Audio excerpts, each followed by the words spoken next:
Kita beralih ke kabar lainnya, pemirsa. Terdakwa penyerangan penyidik KPK Novel Baswedan dituntut 1 tahun penjara dalam persidangan yang digelar di Pengadilan Negeri Jakarta Utara Kamis kemarin. Salah satu hal yang menjadi pertimbangan jaksa adalah kedua terdakwa kooperatif dan masa bakti di kesatuan yang mencapai 10 tahun.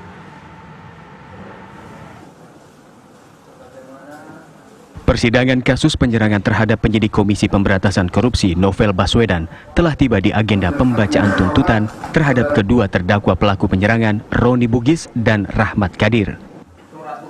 Dalam sidang pembacaan tuntutan yang digelar Kamis kemarin di Pengadilan Negeri Jakarta Utara, jaksa penuntut umum menyatakan kedua terdakwa terbukti melakukan penganiayaan yang terencana terhadap Novel Baswedan.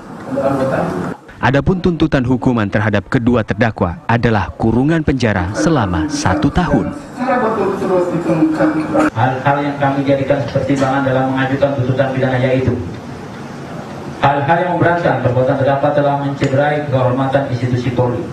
Hal-hal yang meringankan terdakwa belum pernah dihukum, terdakwa mengakui perbuatannya di depan persidangan, terdakwa kooperatif dalam persidangan, terdakwa telah mengabdi sebagai anggota Polri selama 10 tahun.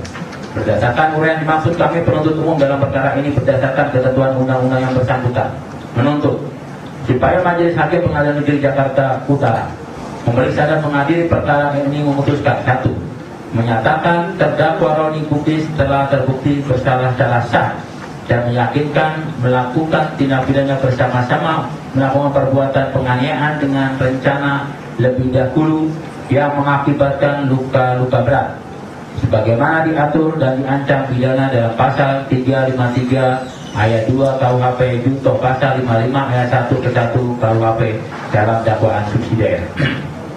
2. Menjatuhkan pidana terhadap terdakwa Roni Bugis selama 1 tahun dengan perintah supaya terdakwa tetap ditahan.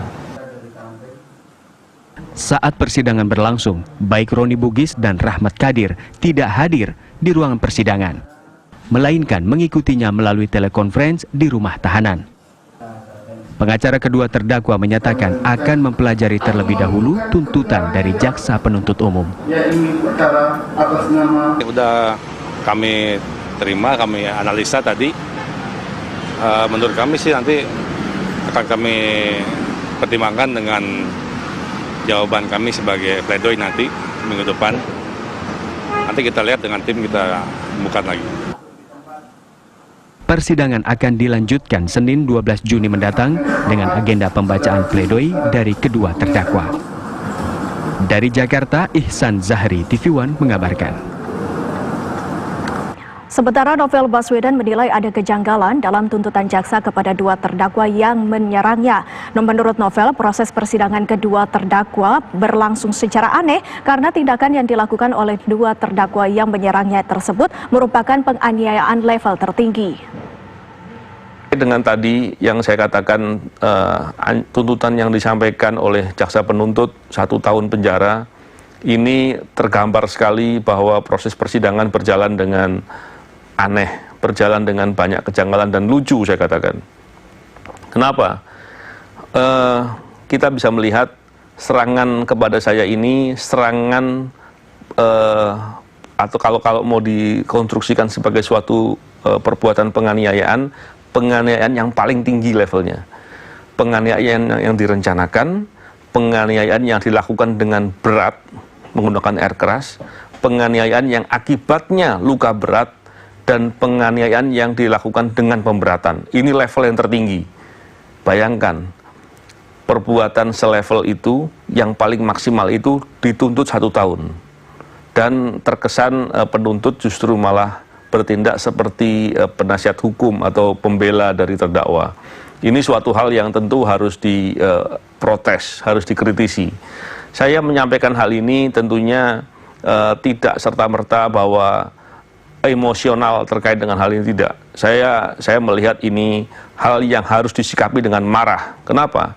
Karena ketika keadilan diinjak-injak, norma-norma keadilan diabaikan, ini tergambar bahwa betapa hukum di negara kita nampak sekali compang-camping. Ini tentunya berbahaya sekali, karena kita tahu bahwa penegakan hukum membangun proses penegakan hukum di suatu negara, tanggung jawabnya ada di Bapak Presiden. Tentunya ketika potret penegakan hukum yang digambarkan dengan compang-camping ini, dengan asal-asalan begini, dengan sangat buruk begini, ini tentunya membuat nama Bapak Presiden akan nampak sekali tidak baik. Oleh karena itu saya berharap tentunya hal ini tidak boleh dibiarkan.